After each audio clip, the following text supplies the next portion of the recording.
ابلیس کی چیخیں میدان غدیر کے اندر کئی چیخوں کا تذکرہ ہوا روایات کے اندر۔ ہمارے پانچویں امام محمد باقر علیہ الصلوۃ والسلام فرماتے ہیں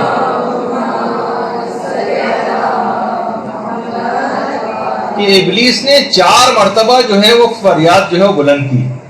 پہلی فریاد تو اس وقت بلند اس نے کی کہ جب خدا کی طرف سے اس پر لعنت کی گئی۔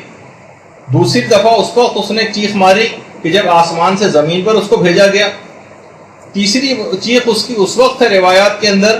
کہ جب پیغمبر اسلام کو مبعوث بہ رسالت کیا گیا۔ اور چوتھی اس غدیر خم کے اس اعلان سننے کے بعد شیطان نے ایک زوردار چیخ ماری جب مولا کو جانشین بنایا گیا۔ اور ایک روایت میں ایک اور مقام بھی کہ جب سورہ الحمد نازل ہوا اس وقت بھی شیطان کی ایک چیخ کا تذکرہ۔ پانچویں امام یہ فرماتے ہیں کہ جب پیغمبر اسلام نے امیر المومنین کے ہاتھ کو اپنے ہاتھ میں لیا اور جس وقت من کنت مولا ہو کہا، ابلیس کے گروہ کے جتنے بھی بڑے بڑے شیاطین تھے سارے اس کے پاس جمع ہو گئے اور کہا کہ تم نے تو یہ کہا تھا کہ پیغمبر اسلام کی رحلت کے بعد یہ تمام صحابہ متفرق ہو جائیں گے، لیکن پیغمبر نے تو اتنا جامع پروگرام دے دیا ہے کہ ایک جانشین کے بعد دوسرا جانشین آ کر جگہ لے لے گا۔ ابلیس نے کہا جاؤ جاؤ، ان میں سے اکثر نے مجھ سے وعدہ کر لیا ہے کہ رسول کی کسی بات کا اقرار نہیں کریں گے اور مجھ سے کیے گئے وعدے سے پیچھے نہیں ہٹیں گے۔ منافقین شیطان سے باقاعدہ وعدہ کر چکے تھے کہ ہم پیغمبر اسلام کے اس قول و اقرار کو نہیں مانیں گے اور ان سے جو ہے ان کی کسی بات کو نہیں مانیں گے، اور جو ابلیس سے جو وعدہ کیا اس کو پورا کریں گے۔ بحار الانوار کی 37ویں جلد کے اندر باقاعدہ یہ سب روایات موجود ہیں، اور کتاب عوالم کی 3ری جلد میں بھی اس کی پوری تفصیل۔ اور 5ویں امام جملہ ارشاد فرماتے ہیں کہ جیسے ہی امیر المومنین کا ہاتھ پیغمبر نے اپنے ہاتھ میں لیا اس وقت شیطان کی ایک زوردار چیخ آئی اور تمام خشکی اور تری کے جتنے بھی شیاطین تھے سب نے اس کو آ کر گھیر لیا اور کہا کہ اے آقا تم کس مشکل میں گرفتار ہو، ہم نے کبھی اتنی بھیانک چیخ کی آواز نہیں سنی۔ تو شیطان نے کہا کہ پیغمبر نے وہ کام انجام دے دیا ہے کہ اگر یہ نتیجہ بخش ہو گیا تو کوئی خدا کی نافرمانی نہیں کرے گا۔ اب شیاطین نے کہا کہ اے ہمارے آقا تم نے تو بڑے بڑے افراد کو گمراہ کر دیا، تمہارے لیے گمراہ کرنا کون سا مشکل بات۔ اچھا، اس وقت شیاطین منافقین کی باتوں کی طرف متوجہ ہوئے جو اسی میدان غدیر میں اعلان ولایت کے بعد جو لوگوں کی منافقین کی زبانوں پر جو باتیں آئیں گی وہ شیطان وہ جا کر سننے لگے۔ منافقین آپس میں کہہ رہے تھے کہ یہ جو کچھ بھی رسول کہہ رہے ہیں نا یہ اپنی خواہش نفس سے بات کر رہے ہیں، یہ خدا کا حکم نہیں۔ اور ایک مشہور منافق نے تو یہاں تک بات کہی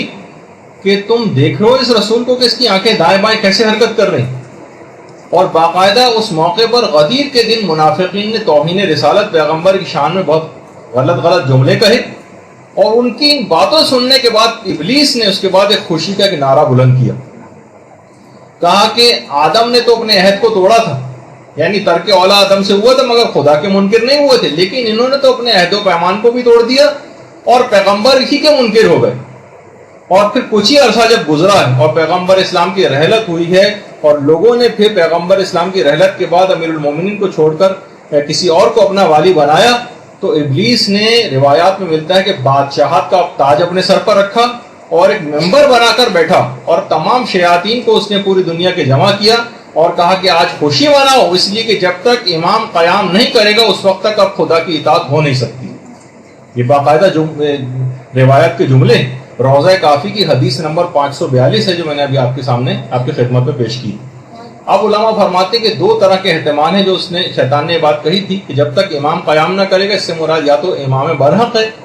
جب تک وہ قیام نہ کرے، یا یہ کہ اس سے مراد امام زمانہ علیہ الصلوۃ والسلام کا قیام ہے کہ جب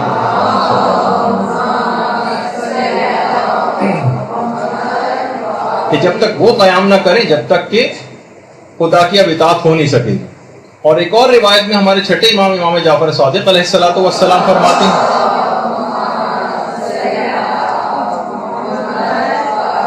جس میں ہمارے لیے بھی خطرے کی گھنٹی، وہ کیا ہے؟ شیطان کی 3 چیخوں کا تذکرہ غدیر کے دن۔ ایک تو جب پیغمبر اسلام نے اعلان ولایت کیا تو شیطان کی ایک چیخ کی آواز آئی، سب جمع ہو گئے، لوگوں نے جو اس کے شیاطین تھے آ کر پوچھا کہ آپ نے کیوں ایسی چیخ ماری؟ کہنے لگا وائے ہو تم پر، آج کا دن تو عیسیٰ کے دن کی مانند، یعنی حضرت عیسیٰ نے جب شمعون کو اپنا جو ہے جانشین مقرر کیا تھا۔ پھر اس کے بعد پھر شیطان نے ایک زوردار چیخ ماری، شیاطین پھر جمع ہو گئے۔ کہا کہ اب کیا بات ہو گئی؟ کہا آج خدا نے میرے قول کے لیے ایک آیت کو نازل کر دیا جو سورہ سبا کی آیت ہے، وَلَقَدْ صَدَّقَ عَلَيْهِمْ إِبْلِيسُ ظَنَّهُ فَاتَّبَعُوهُ إِلَّا فَرِيقًا مِنَ الْمُؤْمِنِينَ، کہ آج ان پر ابلیس نے اپنے گمان کو سچ کر دکھایا اور مومنین کے گروہ کے علاوہ سب لوگوں نے ابلیس کی تابعداری کی۔ اس کے بعد ابلیس نے آسمان کی طرف دیکھا اور کہا کہ خدا کی عزت و جلال کی قسم، میں ہدایت یافتہ جو گروہ ہے اس کو گمراہوں کے گروہ کے ساتھ ملا دوں، یعنی میں ان کے اصحاب کو بھی، رسول اور ائمہ جو امیر المومنین کے اصحاب ہیں ان کو گمراہ کر دوں۔ اچھا، پیغمبر اسلام جو اس وقت شیطان کے تمام پروگرام سے واقف تھے، فوراً پیغمبر اسلام نے ایک اور آیت کی تلاوت کی کہ اِنَّ عِبَادِي لَيْسَ لَكَ عَلَيْهِمْ سُلطان، کہ میرے بندوں پر تیرا کوئی اختیار نہیں چلے۔ شیطان نے پھر ایک زوردار چیخ ماری، گروہ پھر جمع ہو گیا اور کہا کہ خدا کی قسم، میں علی کے اصحاب پر تو تسلط نہیں رکھتا ہوں، لیکن میں بھی خدا کی عزت و جلال کی قسم کھاتا ہوں کہ میں گناہوں کو علی کے شیعوں کے سامنے اچھا بنا کر پیش کروں گا، تاکہ میں ان کا ارتکاب کروا کر تیری بارگاہ میں علی کے شیعوں کو مبغوض کر سکوں، ان کو عذاب دلوا سکوں۔ بہار الانوار کی جلد نمبر 37۔ یہ اب یہ سوچ لیجیے کہ گناہوں کا ارتکاب شیطان کے مشن کو کامیاب کر دے گا۔ اس نے کہا تھا کہ ٹھیک ہے، میں علی کے مخلص اصحاب کے اوپر تو تسلط نہیں رکھتا ہوں، لیکن میں گناہوں کو اچھا بنا کر علی کے شیعوں کے سامنے ضرور پیش کروں گا اور ان سے ارتکاب کرواؤں گا۔ تو اب آپ کو فوراً کبھی کوئی ایسا موقع آ جائے زندگی کے اندر تو شیطان کی اس بات کو، اب اگر ہم نے اس کام کو کیا تو گویا شیطان کے اس مقصد کو ہم پورا کر دیں گے اور میدان غدیر کے اندر جو واقعہ پیش آیا تھا اس کے نتیجے کے برخلاف عمل کریں گے۔ تو بہرحال اچھا، اب بہار الانوار کی 37ویں جلد کے اندر ہے پورا واقعہ۔ اچھا، غدیر کے دن شیطان ایک خوبصورت بوڑھے کی شکل میں رسول خدا کے پاس آئے اور پیغمبر کے پاس آ کر شیطان نے طنز کیا اور کہا کہ اے محمد صلی اللہ علیہ وآلہ وسلم،